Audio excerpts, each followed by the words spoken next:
yi nga xam ni day dugg ci wàllug politique Saga Ndiaye gis nañu waa APR démb def nañ conférence de presse ñoom nee nañu duñu participer ci li nga xam ne moom mooy dialogue bi bon am na benn analyse politique bu ko waxoon sax ñoom nag joxe nañu ay lay parce que nee nañu président Diomaye wéegu leen parce que yenn ci ay kàddu yi nga xam ne yëkkatoon na ko nii opposition bi fi nekk maanaam motuñu ko opposé ay opposants c'est-à-dire dafa jàpp ni ñoom dañu jàpp ni président Diomaye def leen xeeb ak yeneen i motifs yoo xam ne joxe nañu ko li tax ñu ne duñu dem participer ci li nga xam ni moom mooy boobu lay dialogue est-ce que loolu tey surprise la ci yow wala. non gis non non non man xam naa ne bett man xam naa ne nii la ñuy def. c'est-à-dire que nii la ñuy def benn bu ñu doon dem ca dialogue ba lan la ñuy proposer. ñoom waa APR parce que li tax ñuy dialogué problème yooyu ñoom ñoo ko fi indi tey problème yi nga xam ne moo sabab lu ñu war a dialogué ba mun a indi solution problème yooyu ñoom ñoo ko fa indi bu ñu fa demee dañuy yokk problème rek ñoom on est en train de réparer ay dégâts yu ñu def ci système politique bi parce que parrainage bi ni mu demee ba indi problème ñan ñoo ko fi def Macky Sall parti yu bari yi yëpp ñii ñuy wax nii ñen ñoo ko fi def. loolu Abdou Diouf mënoon jàkk yaa ngi noonu. déet waaye ba ko Abdou Diouf defee ba mu Abdou Diouf ba mu ko waxee it. non le multipartisme. waaw non Ablaye Wade la. waaw mais dama ne. non Senghor. non multipartisme Senghor la à travers ci parti Ablaye Wade bi quoi en 1974. waaw mais c'était un parti de soutien. waaw mais bu ngeen ma gis nga bu ma la développé di nga xam lu tax ma ne la. ñii ñoom ñoo ko fi indi.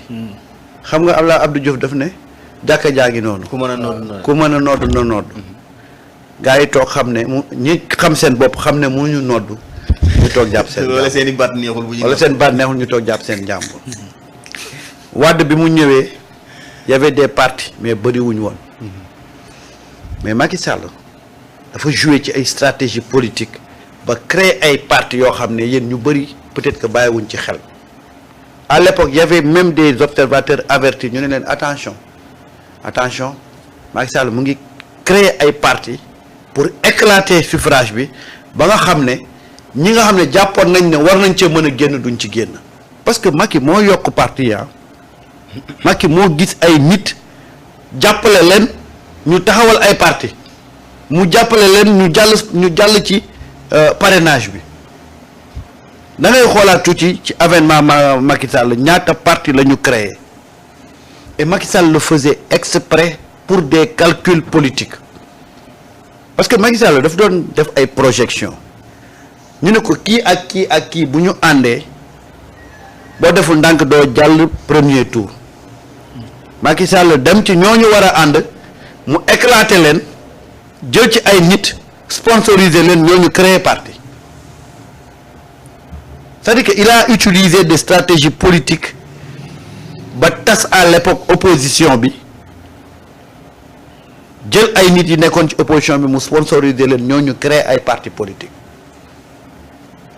moo tax après da nga doon gis bu élection jub see ngay gis ku nekk di taxawal parti noonu la def ba après parti yu bari mais am na ci ay parti yu bari yoo xam ne Benno Bokk Yaakaar lañ féete woon yow da ngay xool li ñu la parti yu bari yëpp ñaata parti ñoo ci nekkoon côté opposition bariwul demal ñu ne la Benno Bokk Yaakaar ñu xool ñaata formation moo ko composé woon bu ngeen jàppee chiffres yi ñaata parti ñoo ko composé woon ñoom ñëpp Macky moo leen sponsorisé woon pour que ñu diviser électorat opposition bi pour que ñu infiltrer opposition bi yàq seen électorat.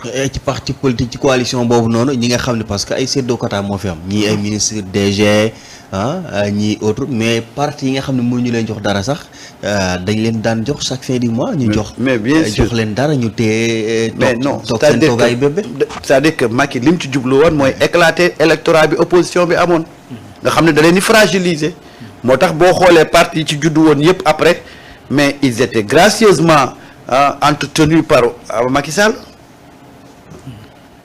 parrainage bi Macky Sall moo indi problème mu parrainage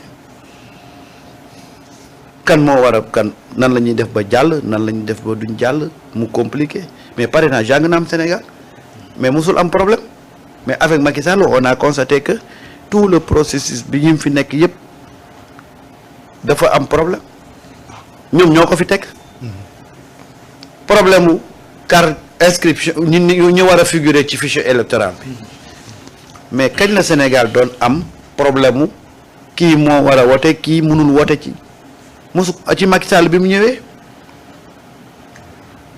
ñëwee ñu xool ne da ngay xool zone yi nga xam ne te man dama ci approché benn nit boo xam ne ñoom dañ doon dem di inscrire gars yi c'est-à-dire que dañ doon calculer xool ne golf électorat ba fa nekk c'est pas favorable au régime non seulement dañuy rendre inscription yi très difficile mais dañuy def telle sorte que bu fukk inscrire juróom-ñett yi dañuy bind ci seen kii ne non waaw wala ne peut pas voter c'est-à-dire que yooyu yëpp ñoom ñoo ko doon def pour des calculs politiques en fait tout aujourd'hui qu'on a comme problème ni suñu mode électoral bi désarticulé c'est Macky Sall qui était là et juste parce que il était dans des calculs politiques waaye ñooñu nag nga xam ne ñoom ñoo yàq lii yëpp bu ñu dialoguer pour jubbanti ko waaye il leur faut beaucoup de grandeur pour ñu ñëw toog parce que ñoom ñoo yàq li tax tey ñu dialoguer. mais est-ce que dañu fay Pastef itam seen bor parce que ban Pastef musul participer ci dialogue bu Macky Sall woote non mais attends les contextes ne sont même pas pareils les contextes ne sont pas pareils. ah ñoom ils font de la politique ñoom dañuy politique. ce qu'ils font c'est du politique c'est li ñuy def nii. du politique. ah ñoom ñu ngi koy def à leur manière. parce que tey boo leen dégloo argument yi ñu teg ne moo tax. ñu ne duñ bokk ci dialogue bi mais ça ne tient pas debout benn bi nee nañ Bassirou Diomaye Faye wegul Macky Sall respecté wu ko. joxu ko cër mais ñoom ils sont mal placés pour dire ça. Oui. Ils sont très mal placés pour dire ça ñoom bi ñuy fi ñëw. ci pouvoir bi Ablaye Wade di dem lan la ñuy wax Ablaye Wade dafa sàcc seen ay tableau. ak ay tapis. Ablaye Wade dafa sàcc seen ay tapis ah ñaata xaalis lañ fi tuddal ne Ablaye Wade da koo luubal. ñoo ko fi gazé woon tamit bu metti door ko grenade lacrymogène. Ouais. ñoom ñoo respecté Ablaye Wade. Bassirou Diomaye Faye qu'est-ce qu'il peut proposer mieux que li mu def digganteem ak Macky Sall. def nañ def passation mu teg ko ci oto mu yóbbu ko ba aéroport mu jox ko avion mu dem ci umra lan la bëggati mu ñëw woo ko ne ko kaay jàppale ma ci nguur gi ma gérer côté bi nga gérer côté bi non il faut que ñoom ñu xam ne li yëpp ñuy wax ni c'est des arguments non fondés tout le monde savait que duñu bokk ci dialogue bi parce que amuñu lu ñu war a proposer ci dialogue bi et je pense que quelqu'un comme moi je dis alhamdoulilah bañ bokkutee ci dialogue bi parce que sinon dañoo naroon pourrir dialogue bi alors que c'est un moment très important pour les Sénégalais pas pour les politiciens mais pour les Sénégalais man damay wax alhamdoulilah waaw le fait que ñu bañ a bokk. waaw d'accord. Sincèrement moi je dis ouais parce que dialogue bi nag c'est pas politique c'est pas pour les partis politiques c'est pour tous les Sénégalais. waaw.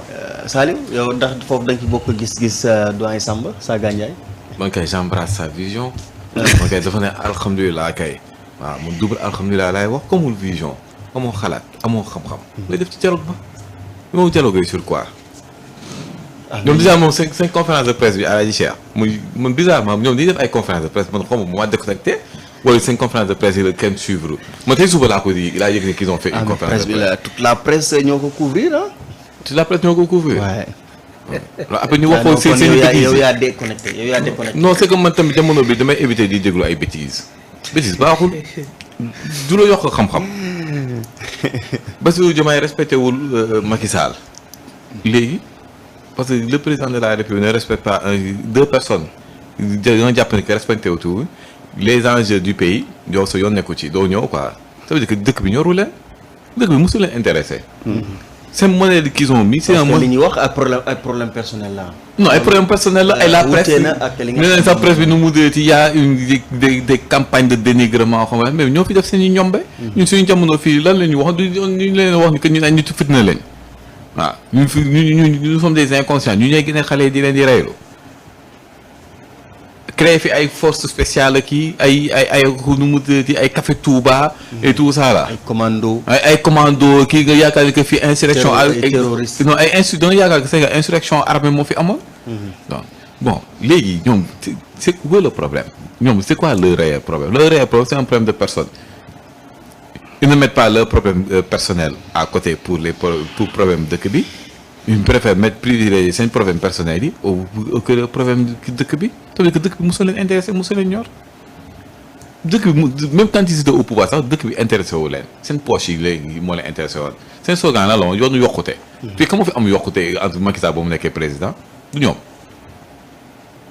le pays ne les a jamais intéressés suñu demee dialogue ba ils vont parler de quoi ils vont proposer quoi comme ça mu ñu koy wax les partis politiques li ma am na benn jour ma ko fi doon wax da nga gis parti politique bi nga xam ne leader bi moom kese moo nekk ci biir parti bi ak sac bi muy gàddu amul nit il faut pas day ñëw bokk coalition Benno Bokk Yaakaar pourquoi parce que juste c'est du clientélisme politique wala affaire yooyu et cetera fii ils ont amené indi leen fii non inscrit au fichier électoral à un moment donné ils ont commencé à déplacer les électeurs da ngay ñëw yow nga xale na la dem sa centre vote nga ñëw noo nekk sa centre vote nekkatu fii mais yaa ngi Pikine man xam naa keneen ki nga xam ne centre de vote fii la woon ñu jël ko yóbbu ko Pikine tam benn rapport ak waa Pikine njuuj njaaj sur njuuj njaaj maintenant ils veulent ko léegi su léegi ñoom léegi imagine ñu ne day dem su ñëwee lan lañ fay wax ñoom am na xëy na peut-être parce que yéen ñoom ngeen wutu ci régime bi mën na am quelques propositions yoo xam ni proposition bon proposition Macky respecte Bassirou Diomaye Faye respecté wul Macky. maintenant léegi nag di proposé naka la ñu war a def en place pour que président de la République respecte Macky Sall loolu may nekk dialogue bi donc nañ toog ki yàq seen carburant à part ça ils vont parler de quoi yow ki nga jox nguur gi pendant 12 ans. c'est-à-dire ñoom amuñu sujet bu ñuy demee bu ñuy mën a proposer bu ñu demee. non c'est même pas amuñu sujet ils sont simplement nuls c'est une bande de nullards 12 ans nga téye dëkk bi mën a régler problème nga yow mais en même pas un an et demi nga ne leen nag da nga bëgg a kii da ngay dem dialogue soo demee dialogue nga fay proposer te ñoom sax ñun on a la grandeur de proposer un dialogue en période de paix ñoom saa suñu amee créé seen benn crise li leen doon woo seen gars yi pour ñu mën a ñëw dialoguer le dernier dialogue c'était pourquoi c'est pour régler des problèmes de quelques personnes pour que ñu mën a bokk ñu éliminer ñeneen ñi ñu dem toog jàpp seen ñaamu waaw am kenn ku tax naa bokk rek waaw moom tamit waru ñëw naa bokk rek moom tamit waru ñëw et tout son groupuscule là donc amul kenn ku si war a ñëw. kon finalement ñun ñoo ñaar présent ci dialogue bi. mais le dialogue c'est pas seulement pour les partis politiques. le dialogue c'est pour tout le monde xorom lañ ci de. waaw mais booy xorom. mën nañu taaral. xorom bi de moom kaay ma wala xorom bi dafa am goût soo ko si defee yàq cin bi.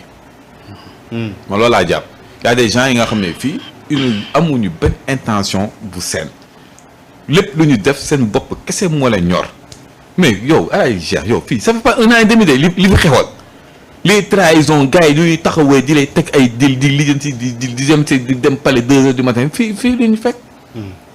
donc ces gens là suñu demee dialogue ils vont dialoguer sur quoi. dinosaures yi tamit beneen catégorie les dinosaures mooy yi nga xam ne da nga leen léegi yaa ngi ci dinosaures yi. non dafa am ay dinosaures yi nga xam ne tamit lan leen fay def gars yi ils ont vécu des combats pendant 70 ans ba am 76 ans wala 78 ans wala 80 ans mais dama nga toog nga retraité. Une nation c'est en général c'est un ensemble mais c'est surtout la proportion de la nation ñoo fekk la proportion fii c'est une nation constituée de jeunes xale yi ñoo war a joxe seen vision ñu mën a xam fan la parce que le dialogue il va mettre en place des règles yi nga xam ne c'est pour des années et des années et des années. donc y a certaines choses yi nga xam ne tamit dinosaures yi neen bàyyi quoi c'est que gis nga fii retraite nga ko war a imposer. forcer leen. non retraite dafa war a am ci biir dëkk bi nga gis kenn ki nga xam ne benn mouvement la yor. boo nga nekkee xale ba nga nekk mag takk jabar am doom bi jaaw moo ngi foofu ba léegi. di diriger aussi. di diriger ba léegi te dans sa vision il n'a rien réglé yàq la gën a def que qu'autre chose mais kooku dafa war a bàyyi. donc le dialogue c'est une bonne chose c'est quelque chose bi nga xam ne ça nous permet de régler beaucoup de problèmes qui sont en place. Les partis politiques yi nga xam ne qui pullulent te am benn nit la am. amuñu maam amuñu dara et tout ça nous permettra de commencer à mettre en place. Comment réguler ça yeneen problème yu bëri nga xam ne nekk na fi ça permettra tamit ñu ko mun ko mettre en sur la table ñu mun ci waxtaan. léegi nag ku bëgg a ñëw ku bëggul comme Macky lu ma ko wax ku mer sa yaay moo aye. ku mer sa yaay aye. moom la ñu tontu woon de. bu ci dialogue ba ku mer sa yaay moo aye. ku gedd sa yaay aye de. waaw. ci ànd ceebam nu def rawaan. Waaw. tey comparé au parti Pastef bi nga xam ne ñoom mosuñu sax wuy ji dialogue bu Macky Sall woote est-ce que